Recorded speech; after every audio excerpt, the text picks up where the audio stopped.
think we both have allergy problems, but I also think that it's affecting us in different ways. I've had a pretty bad headache for like 4 days. I've been sore and achy and had a runny nose and enlarged sinuses for the same period of time.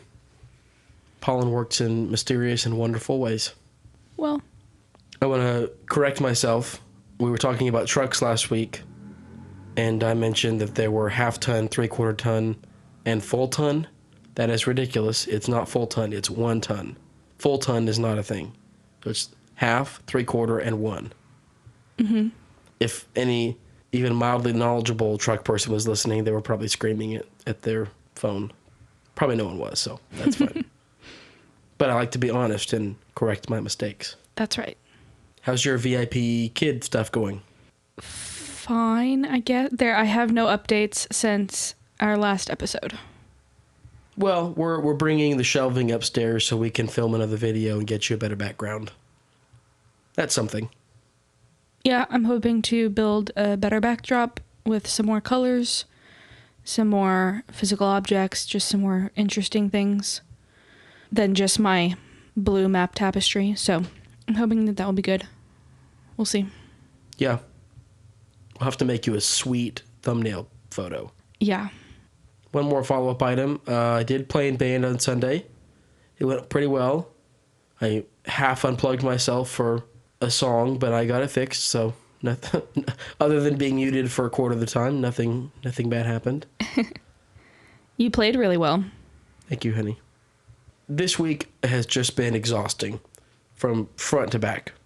I would say this is the first time that I have actually made myself sick from exhaustion. I know we already talked about the allergies, and that's playing into it partially, but frankly, it happened before the allergies were bad.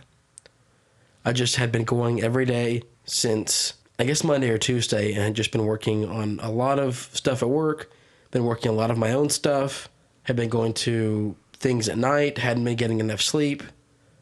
It all kind of came to a head, I would say, on Thursday night. I went to bed at 10, which is a fine time to go to bed. It's not terrible, but I'd like to be in bed earlier. And I woke up at 2, and I didn't go back to sleep. I mean, I just was awake and tossing and turning and sore everywhere and had a headache. Oh, no. And it was just terrible all around. Anyways, and I don't know how, but I drugged myself to work on time on Friday. And I actually ended up working a full normal day, 8 to 5 on Friday. And then just completely collapsed. I went to bed at like 8 on Friday night. So I laid around Friday night, almost all day Saturday, almost all day Sunday. I've been working too much, and I don't think of myself as anything like a workaholic, but I don't know. This was a bad week. Yeah, I think you've been pushing yourself really hard for quite a while, and it's all just kind of come to a head. Probably my favorite part of the weekend was going to take some photos. I try to go out at least once a week. I mean, I'd like to go out every day if I could, but I definitely want to go out once a week and take photos. So Shelby and I strolled around the Ruby M. Mize Azalea Gardens for probably only an hour or so. Yeah.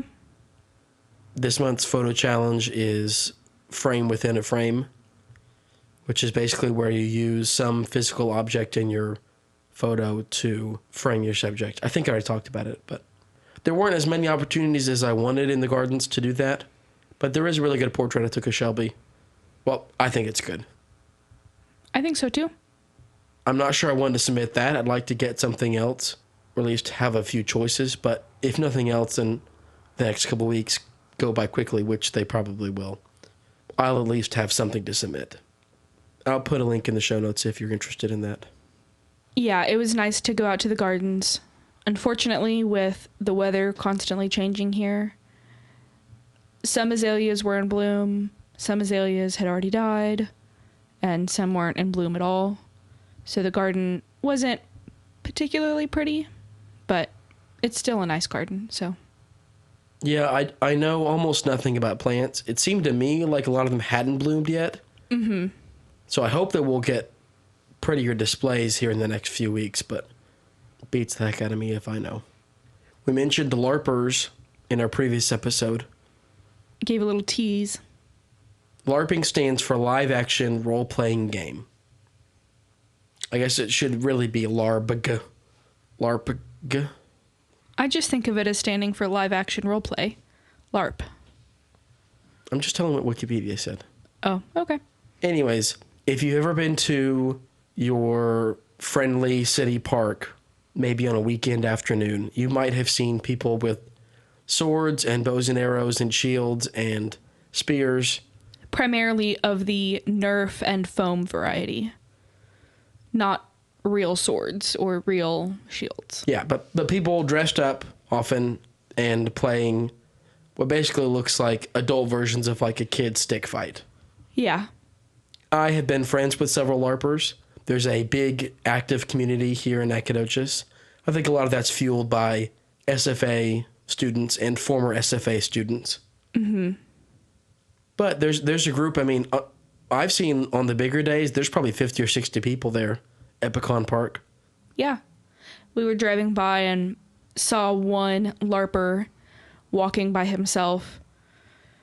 And I made some comment to the effect of, man, you never really see one LARPer by themselves. You always see them traveling in a herd.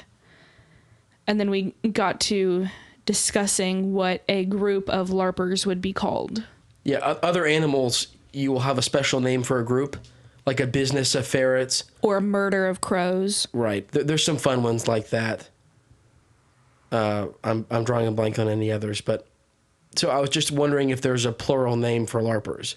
I did some research. I couldn't find any accepted definition.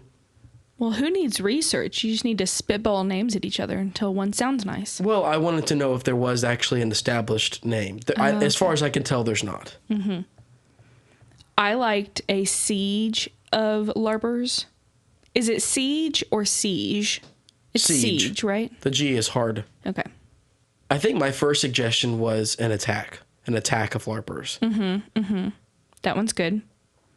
I also suggested century, maybe brigade, maybe company. I was trying to think of legion. I was kind of trying to think of like Roman kind of names. That seems appropriate. Yeah. I think I was trying to think of battalion, and that's the one that I couldn't get to till later. But I also came up with unit, squad, but I think battalion was the one I was looking for. What's the last one you have on the list here? Phalanx. What? Phalanx. Phalanx. Mm-hmm.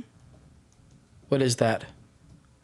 It's a group of troops. I've never heard of it before.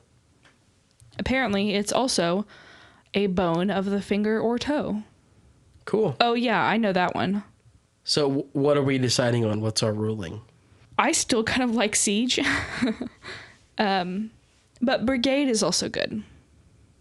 Or legion. I think legion's my favorite. Mm. Do you like brigade better than legion? Well, I will say that legion offers a very nice alliteration. A legion of LARPers. Ooh, that's good. Yeah, that's good. Much like our episode titles. Much like. At least the ones of late. I don't think the early ones were all like that, but we've settled on a pattern. It's fun. Yeah, I like Legion of LARPers. That's good. That should be a rule for all of them. No. Maybe like a count of crows instead of a murder. It should so obviously be a murder of crows. Well, it would be nice if they all had the same letter. I disagree, but that's okay. Okay. Well, we've decided it's official now. A legion of LARPers. A group of larchers. Larchers? Larchers. A group of LARPers can be known as a legion of LARPers. Well, anything else? Nope. All right. See you next time.